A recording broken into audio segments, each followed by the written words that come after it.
Hey everyone, today I am going to show you how to alter a wheel thrown vessel by applying surface texture while it is still on the wheel.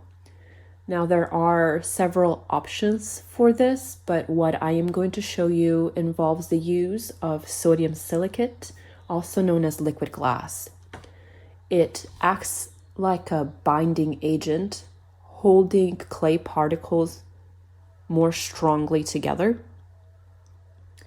And this will make more visual sense later in the video, but right now I would like to emphasize the importance of planning when you use sodium silicate.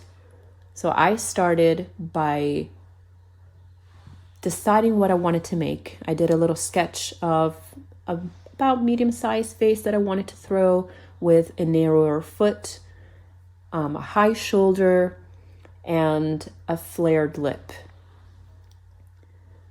Now, when you use sodium silicate, the way that it works, just step by step, is first you throw a cylinder, you clean off the outer side, you apply the silicate, you let it dry, and when you go to stretch your cylinder, you can only now touch it from the inside. Now, if you think back to what I just said about it acting like a binding agent, holding the clay particles together, once that surface dries with the silicate applied to it, and you go to stretch your cylinder, the outer layer is now going to crack because it is being held together more securely. So planning is key. For several reasons. One, to be able to execute your design, but also to retain the structural integrity of your piece. If you want to throw something that's really wide, you need to account for the crackling that's going to take place. You can't have your cylinder be too thin, because then when you expand it and the outer surface cracks, you're just going to get holes that show all the way through, and you'll have to start over. So right now I am applying a layer of black slip because I like the contrast between black and white, and I'm applying it prior to applying the sodium silicate. So when this surface dries and it cracks, it'll reveal the white clay body underneath, and it'll be very elegant.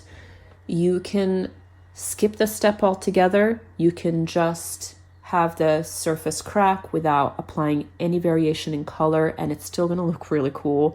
You can choose different colors. You can use more than one, create a pattern, shade them together. There are so many possibilities, and they're all beautiful within their own right. Just make sure that after you apply a thick, even coat of slip, if you choose to use it, you let it dry before applying the sodium silicate.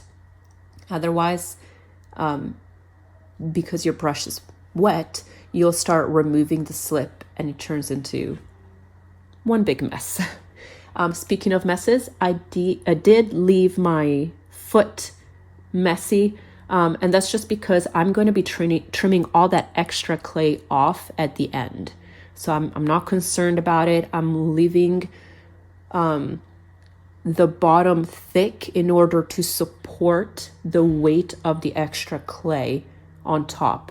If I make the bottom too thin too early on, the structure will just collapse onto itself. So again, planning, there are a lot of things to consider when you choose to not just throw a piece, but alter it as well. I was using a torch to just expedite the process, but once your sodium silicate dries, now you can expand your cylinder. Remember to keep your forearm moist. So just wet it down before you reach into your cylinder to stretch it out. Otherwise, your arm will stick to the clay and just destroy your work in progress, and it would be very sad. Now, something to keep in mind when you're stretching out your cylinder is to do it slowly. Just do it in many passes, going all the way up and down your cylinder. And pause as necessary to gauge progress as well. I stopped for a second to get a different point of view of my vase to see just how far I'd stretched it so far, like to this point. Another thing that's very important to keep in mind is to allow your clay to rest as necessary so that, again, it maintains its structural integrity. You don't want it collapsing on you by pushing it too far too fast.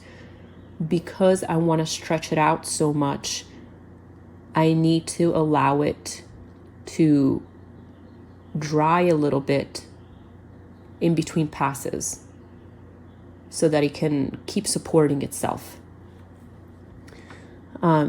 You'll notice there is a bit of a wobble in my piece. That's because earlier on when I was first throwing the cylinder, I noticed there was an air bubble, and I paused, I punctured it with the needle tool, and I thought I'd taken care of it pretty well, but the more you stretch clay, the more it highlights imperfections. So that bubble just created a warp. Now I'm not too concerned with it because I'm not planning to put the final piece on a rotating pedestal. It's just gonna sit, and I'm really pleased with the way that it's turning out. I'm taking a torch to it carefully just to again dry up the shoulder to reinforce it so that it can support the extra stretches that I'm trying to have it undergo. Now I'm cleaning up the lip so that I can open it up, and actually I did take the time later to give it one more stretch and alter the lip further before trimming the bottom. And it's a decision I kind of took on the spot. I wasn't quite happy with the gesture, but if you look right now, this is my finished product. You follow the cursor, you follow that movement that's created by the form, and you compare it to the contrast between the vase itself and the negative space around it. That's something that you need to consider. Like, what do you want that line in space to look like? What's pleasing to you? I'm really happy with my result, and I am excited for you to try your own pieces. Good luck.